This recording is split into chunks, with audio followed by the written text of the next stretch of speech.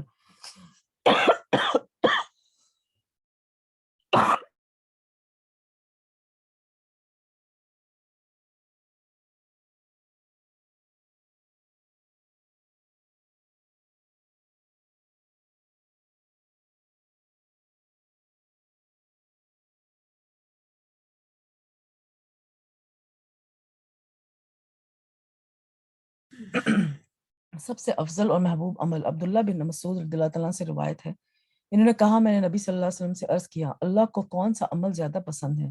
آپ صلی اللہ علیہ وسلم نے فرمایا نماز کو اس کے وقت پر ادا کرنا۔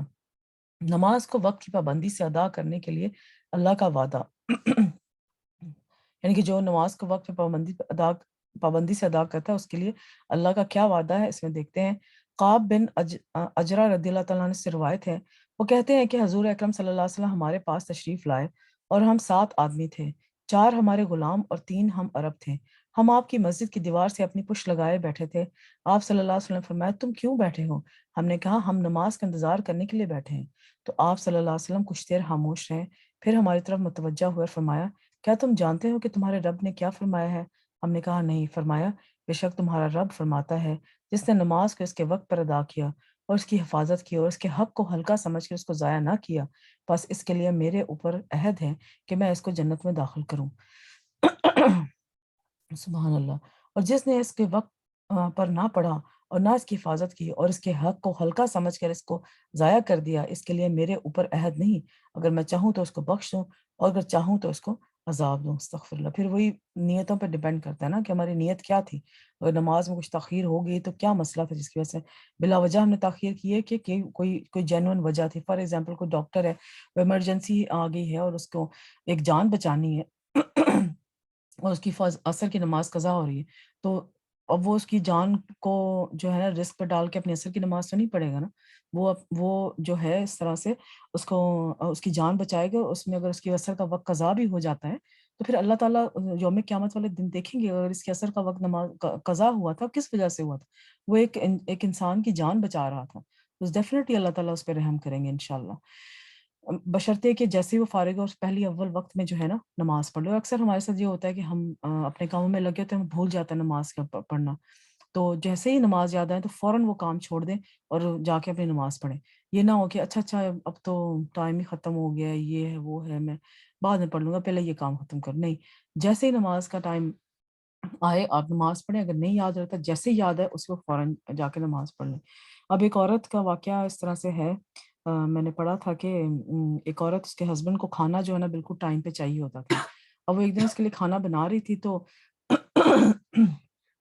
اب وہ نماز کے وقت کی پابندی بہت کرتی تھی کہ نماز جہاں بھی آ گئی ہے، اب اس ایک دن کھانا بنا رہی تھی تو اس کے شوہر کے آنے کا ٹائم ہو گیا، تو کھانے میں تھوڑا سا ٹائم رہ گیا تھا، 5-10 منٹ کا کام رہ گیا تھا کہ وہ ختم کر کے تو نماز پڑھ، جیسے ہی اس نماز کے اذان اس نے کھانا وہیں چھوڑا، اس نے یہ بات کا دھیان نہیں کیا کہ میرا ہسبینڈ آئے گا مجھے ڈانٹے گا کہ کھانا کیوں نہیں تیار، اس نے وہیں پہ چھوڑا کھانا، وضو کیا، نماز کے سجدے کی حالت میں وہ فوت ہو گئی۔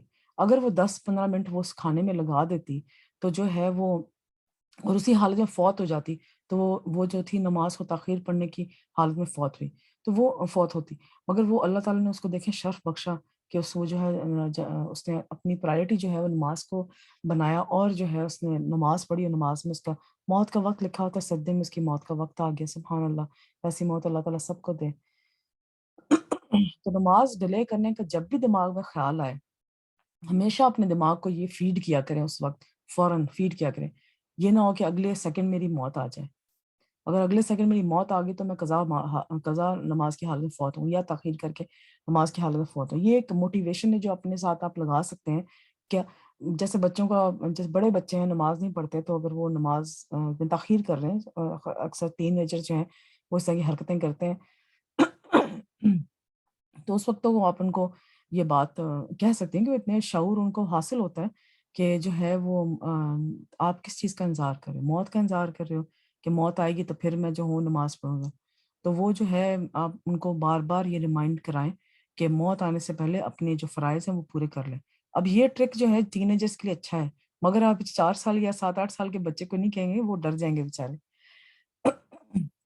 ان کے لیے دوسرے ٹرک ہوتے ہیں. ان بچوں کو، چھوٹے بچوں کو ہمیشہ جنت کی خوبیاں، اللہ تعالیٰ کے انعامات سے جو ہے وہ بات کر کے بات سمجھانی چاہیے. جب تھوڑا بچہ بڑا ہو جاتا ہے تو تب جب اس کا حساب کتاب دیں، جیسے میچور ہو گیا، بالغ ہو گیا بچہ، اب تو وہ اس زمرے میں ہے کہ اب اس کا حساب کتاب ہوگا اگر وہ خدا نخواستہ فوت ہو جاتا ہے. تو اس حساب کتاب کو اس کو آپ یاد کرا کے کروا سکتے ہیں، وہ بھی اس طرح سے کہ اس کو زچ نہ کریں، آرام سے، پیار سے. عبداللہ بن مسعود رضی اللہ عنہ فرماتے ہیں کہ رسول صلی اللہ علیہ وسلم ہر نماز اس وقت پر پڑھتے تھے مگر مزدلفہ عرفات میں جمع کرتے تھے. تو وہ تو ایک حج میں جو ہے وہ اس طرح سے کیا جا سکتے ہیں، اس کی اجازت ہے. نبی صلی اللہ علیہ وسلم کا وقت پر نماز پڑھنے کی تلقین کرنا، نماز کو مؤخر کرنے کی مذمت، صحابہ کا نمازوں کو ضائع ہوتے دیکھ کر رونا. امام زہری کہتے ہیں میں دمشق میں انس بن مالک رضی اللہ تعالیٰ عنہ کی خدمت میں گیا، آپ اس وقت رو رہے تھے، تو میں نے عرض کیا آپ کیوں رو رہے ہیں؟ تو انہوں نے فرمایا کہ اب میں نماز کے علاوہ نبی صلی اللہ علیہ وسلم کے دور کی کوئی چیز نہیں پاتا، اور اب اس نماز کو بھی ضائع کر دیا گیا ہے. نماز کو ضائع کرنے سے مراد اس کو تاخیر سے پڑھنا. نماز پڑھنے کے دنیاوی فائدے، نماز سے کامیابی ملنا. تو وہی بات آ گئی، آپ ایک ریگولیٹڈ ٹائم کے مطابق، روٹین کے مطابق اپنا کام کریں گے اور اپنے باقی سارے کام اس 5 نمازوں کے آگے پیچھے سیٹ کریں گے تو آپ کی لائف ایک روٹین میں آ جائے گی.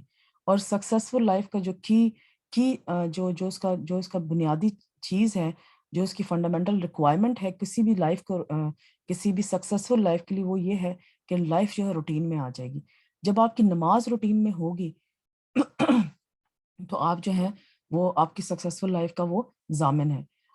نماز روٹین میں کرنے کے علاوہ جب نماز آپ اس طریقے سے پڑھیں گے، احتیاط کے ساتھ، حفاظت کرتے ہوئے اس کو اچھے طریقے سے ادا کریں گے، تو آپ کو یہ 5 دفعہ جب آپ اس چیز کی پریکٹس کریں گے، فوکس ہونے کی، تو آپ کی لائف میں بہت سارے فائدے آئیں گے. نمبر 1، فوکس ایشو ٹھیک ہو جائے گا.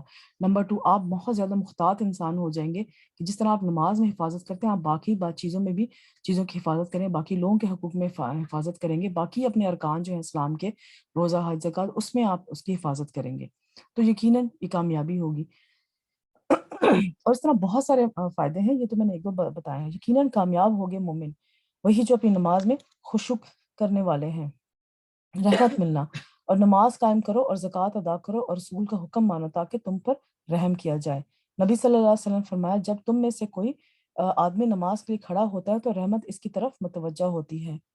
فرشتوں کی دعائیں ملنا، حضور اکرم صلی اللہ علیہ وسلم فرمایا جب کوئی شخص نماز کے بعد اپنی جائے نماز پر بیٹھ رہتا ہے تو فرشتے اس پر صلوات پڑھتے ہیں، اور فرشتوں کی ان پر صلاح یہ ہے اللہم اغفر لی، اللہم ارحم، اے اللہ اسے بخشے اور اے اللہ اس پر رحم فرما دے. اسی طرح اگر وہ بیٹھ کر اگلی نماز کا انتظار کرتا ہے تو فرشتے اس پر صلوات پڑھتے ہیں، اور اس کی صلات یہی ہے اللہم اغفر لی، اللہم ارحم، اللہ اسے بخش دے، اے اللہ اس پر رحم فرما دے. تو کتنا آسان ٹول ہے کہ ہم نماز کے بعد دعائیں مانگیں. اور پھر ویسے بھی نماز کے بعد ہم جب دعا مانگتے ہیں اور کسی اپنے بھائی کے لیے دعا مانگتے ہیں تو وہ 2 in 1 سچویشن ہو جاتی ہے. آپ کا ٹائم چلے، آپ کو لگتا ہے کہ ٹائم ضائع ہو رہا ہے، یہ ٹائم لگ رہا ہے، تو آپ ایسا کیا کریں کسی اور کے لیے دعا مانگ کریں، وہی دعا جو ہے وہ آپ کی اپنے لیے بھی قبول ہو جائے گی، کیونکہ وہی دعا فرشتے آپ کی طرف لوٹاتے ہیں. خوف و غم سے نجات، اللہ کی مدد ملنا. انسان کا اللہ پہ توکل ہوتا ہے نا، جب انسان اللہ سے بات کرتا ہے، اللہ کی مدد ملنا. حذیفہ رضی اللہ تعالیٰ بیان کرتے ہیں کہ نبی صلی اللہ علیہ وسلم کو جب کوئی مسئلہ درپیش ہوتا تو نماز پڑھنے لگتے ہیں. تو یہ نماز اپنے کسی بھی غم کا جو ہے وہ سلوشن آپ کو چاہیے تو نماز میں اللہ کے تعالیٰ کی طرف اپنی اٹینشن ڈائیورٹ کر دیں. اللہ کی حفاظت ملنا، رسول صلی اللہ علیہ وسلم فرمایا جس نے صبح کی نماز پڑھی وہ اللہ کے ذمہ ہے، بس اللہ تم سے اپنی حفاظت کے بارے میں کسی چیز کا مطالبہ نہ کرے، اس لیے جس سے وہ یہ مطالبہ کرے گا تو یقیناً اسے اپنی گرفت میں لے لے گا، پھر اس کو منہ کے بل جہنم کی آگ میں پھینک دے گا. صحت اور تندرستی ملنا، حشاش بشاش اور خوش مزاجی حاصل ہونا، بیماری سے شفا ملنا. اب رات کو جو لوگ بلا وجہ جاگے رہتے ہیں ان کا معاملہ یہی ہوتا ہے. سب سے پہلے آپ اگر سائنٹیفک ریزن میں بھی اس کو دیکھیں تو رات کے ٹائم پہ ہمارا ایک ہارمون نکلتا ہے جس کو گروتھ ہارمون کہتے ہیں، وہ نکلتا ہے اور وہ باقی ہمارے ہارمونس کو سٹیبلائز کرتا ہے. جب ہم رات کی نیند پوری نہیں کریں گے تو جو ہے وہ ہمارا وہ ہارمون نہیں نکلے گا، باقی ہارمونس کو سٹیبلائز نہیں کرے گا، اور جو ہے وہ سارے ہارمونز آگے پیچھے ہو جائیں گے، پھر نہ ہمیں نیند کا ایشو ہوگا، ہمیں اسٹریس ہوگا، ہمیں جو ہے وہ بال گرنا شروع ہو جائیں گے، ایکنی ہونا شروع ہو جائے گی، ویٹ گین ہو جائے گا، اور ڈائبٹیز، ہائپر ٹینشن، سب چیزوں کی جو ہے اب جو بندہ جو ہے عشاء کی نماز کے بعد سونے کا اہتمام کرتا ہے اور صبح فجر کے وقت اٹھنے کا اہتمام کرتا ہے، تو وہ رات بھر سویا رہا، اس کے ہارمونز بیلنس رہے، اور وہ صحت و تندرستی جو ہے اس کو حاصل ہوئے۔ امام ابن قیم رحمۃ اللہ فرماتے ہیں کہ اللہ کا ذکر کرنا، اس کی طرف متوجہ رہنا، اس کی طرف رجوع کرنا اور مدد لینے کے لیے نماز کی طرف جانا، کتنے ہی اس میں سے ایسے بیمار ہیں جنہیں شفا دے دی گئی، اور کتنے ہی بیماریوں کو عافیت مل گئی۔ اب دیکھیں نا، اب ایک چیز سے آپ پریشان ہیں، اب دنیا کو آپ اس کا بلیم کر رہے ہیں، یا آپ اس کو کہہ رہے ہیں کہ یہ نہ ہوتا تو وہ نہ ہوتا تو یہ ہو جاتا، تو ڈپریشن میں خواہ مخواہ اپنے آپ کو گھلائے جا رہے ہیں۔ تو سمپل سا ایک فارمولا ہے کہ یہ میری تقدیر میں لکھا تھا، اللہ نے کر دیا ہے، الحمدللہ، بس۔ اور اللہ کی طرف رجوع کریں، اگر آپ کو اس چیز کا دکھ بھی ہے، اللہ کی طرف اپنی بات کریں، تو اللہ تعالیٰ اس میں جو سکون آپ کو دے گا نا، وہ باقی دنیا آپ کو نہیں دے سکتی۔ گناہ مٹانا، اور دن کے دونوں سروں پر اور کچھ رات گزارنے پر نماز قائم کرو، دونوں سروں پر، فجر اور عصر، مغرب، بلا شبہ نیکیوں اور کچھ رات گزارنے پر، ان کے عشاء اور تہجد بلا شبہ نیکیوں برائیوں کو دور کرتی ہے، یہ ایک یاد دہانی ہے یاد کرنے والوں کے لیے۔ تو نماز کا مختلف جگہ پہ قرآن میں احکام دیا گیا ہے، اس کے فائدے، اس کے نقصان، اس کی احتیاط سب بتائی ہوئی ہے۔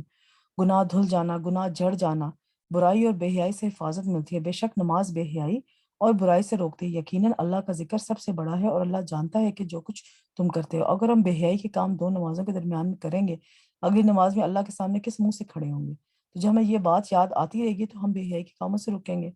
روشنی ملنا، الصلاۃ نور، قال رسول صلی اللہ علیہ وسلم الصلاۃ نور، رسول صلی اللہ علیہ وسلم نے فرمایا نماز نور ہے۔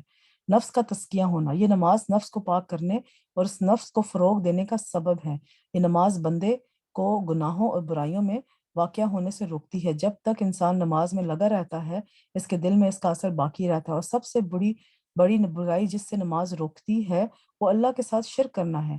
ابن قیم رحمۃ اللہ کہتے ہیں کہ جو اپنے چہرے اور دل کے ساتھ پانچوں نمازوں میں اللہ کی طرف متوجہ ہوتا ہے، اور نماز جن پاکیزہ کلمات اور عمل صالح پر مشتمل ہے،